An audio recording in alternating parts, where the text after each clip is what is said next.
சமீப காலமாவே விமர்சிக்கிற ஒரு பர்சனா காமெடியன் ஒருத்தர் வடம் வந்துட்டு இருக்காரு. அந்த செய்தியை பத்தி தான் இப்ப நம்ம தெளிவா பார்க்க போறோம். அவங்கள பத்தி ஆர்த்தி கணேஷ் இவங்க ரெண்டு பேரும் இன்டர்வியூல ஒரு சில விஷயங்களை பகிர்ந்திருக்காங்க. அத பத்தி இப்ப நம்ம முழுமையா பார்க்கலாம் வாங்க. மாமன்னன் படம் மூலியமா வடிவேல் சார் அவர்கள் உள்ள தமிழ் இண்டஸ்ட்ரிக்கு வந்தது மட்டும் இல்லாம அதுக்கப்புறம் பெரிய ரோல்லாம் அவருக்கு கிடைச்சிச்சு. நல்லாவே ஒரு ஹிட் கொடுத்த ஒரு பர்சனா மாறிட்டாரு. இப்ப கூட சமீப காலமா அவரை பத்தி நிறைய விமர்சனமான விஷயங்கள் வெளிப்பட்டு இருக்கு. முக்கியமா சொல்லணும்னா விஜயகாந்த் அவர்கள் இறந்த நிலையில இவர் அஞ்சலி செலுத்தல அப்படிங்கிற விஷயம் தான் சோஷியல் மீடியால பயங்கரமா ஷேர் ஆகிட்டு வந்தது. அத பத்தி அவர் எந்த ஒரு பதிலுமே கொடுக்கல. அது மட்டும் இல்லாம என்னதான் அவர் ஒரு காமெடியனா இருந்தாலுமே வெளி உலகத்துல அதாவது ரியல் லைஃப்ல அவர் மிகப்பெரிய வில்ல, அவரை மாதிரி ஒரு மோசமான பர்சனே கிடையாதுங்கிற மாதிரி கூட ஒர்க் பண்ண காமெடியன்ஸே நிறைய பேர் சொல்லிட்டு இருக்காங்க. அந்த வரிசையில தான் இப்ப ஆர்த்தியும் கணேஷ் அவர்கள் ஒரு இன்டர்வியூல வடிவேல் சாரை பத்தி சொல்லிட்டு இருக்காங்க. அந்த செய்தி இப்ப சூப்பராவே சோஷியல் மீடியால பரவிட்டு இருக்கு. அப்படி என்ன சொன்னாங்க அப்படின்னு பார்த்தா, ஆர்த்தி அவர்கள் வடிவேல் சாரோட சேர்ந்து ஒர்க் பண்ணது நம்ம எல்லாருக்குமே தெரியும். அந்த சூழ்நிலையில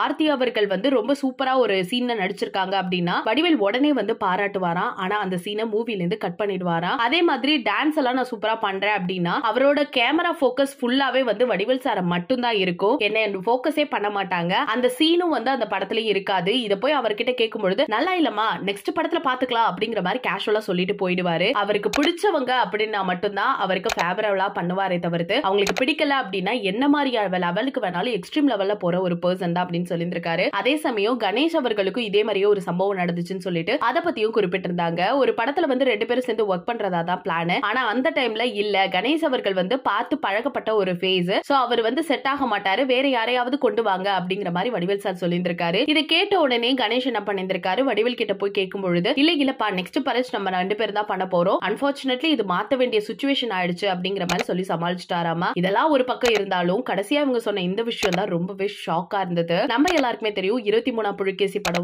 கிட்டத்தட்ட 10 வருஷத்துக்கிட்ட இருக்கும். ரொம்ப பெருசா அது ஓடவும் இல்ல அப்படிங்கிறது நம்ம எல்லாருக்கும் தெரிஞ்ச விஷயம் தான். அப்படி இருக்கையில அந்த படத்துல காமெடியனா நடிக்கிறதுக்கு கோவை சரளா அவர்களுக்கும் ஆர்த்தி அவர்களுக்கும் முன்னாடி அட்வான்ஸ் பண்ணியிருக்காங்க. பட் ஷூட்டிங் டைம்ல அவங்களை கூப்பிடவே இல்லையாமா. ஏன் கூப்பிடல அப்படின்னு சொல்லிட்டு வடிவேல் சாரை கன்வே பண்ணும் பொழுது அப்ப என்ன விஷயம் சொல்லியிருக்காருன்னா, அவர் இன்னொருத்தர் கிட்ட இவங்க ரெண்டு பேருமே பார்த்த ஃபேஸ் தான், சோ மக்கள் எல்லாருமே விருப்பப்படுறது ஒரு ஃப்ரெஷ் ஃபேஸ் தான், அதனால அப்படி இருக்க சிச்சுவேஷன்ல இவங்க ரெண்டு பேரும் வேணா யாராவது புதுமுகம் இருந்தா உள்ள கூப்பிடுங்க அப்படிங்கிற மாதிரி சொல்லியிருக்காரு. இது தெரிஞ்ச உடனேயே ஆர்த்தி ரொம்ப மனம் உருகி போய் கோவை சரளா அவர்கள்ட்ட பகிர்ந்திருக்காங்க. அப்ப கோவை சரளா என்ன சொல்லியிருக்காங்கன்னா, நம்ம பழைய ஃபேஸ்னா அவர் மட்டும் என்ன புதிய ஃபேஸா அப்படிங்கிற மாதிரி சொல்லி கலாச்சிட்டு விட்டுட்டாங்களாமா. சோ இதெல்லாம் கேட்கும் பொழுது ஒவ்வொரு நாளுமே வடிவேலை பத்தி நிறைய விமர்சனங்கள் வெளிப்பட்டுட்டு தான் இருக்கு. சோ அவரை இப்படிதான் இருப்பாரு அப்படின்னு ஹைபிக்ல நம்ம வச்சு பார்த்துட்டு இருந்தோம். இப்ப ரீசன்ட் பீரியடா அவர் செய்யற செய்கைகள் பாதி விஷயம் அவரை வெறுக்க வச்சிட்டு இருக்கு. அது மட்டும் இல்லாம இப்ப அவர் ஆக்ட் பண்ற நிறைய இது டிராப் அவுட்ல தான் போயிட்டு இருக்கு அப்படிங்கிறது நமக்கு நல்லாவே தெரியும். பிகாஸ் அவரோட சிச்சுவேஷன் அப்படியா என்னங்கிறது நமக்கு தெரியல. பட் அவரை பத்தி நிறைய காமெடியன் சொல்ற சில விஷயங்கள்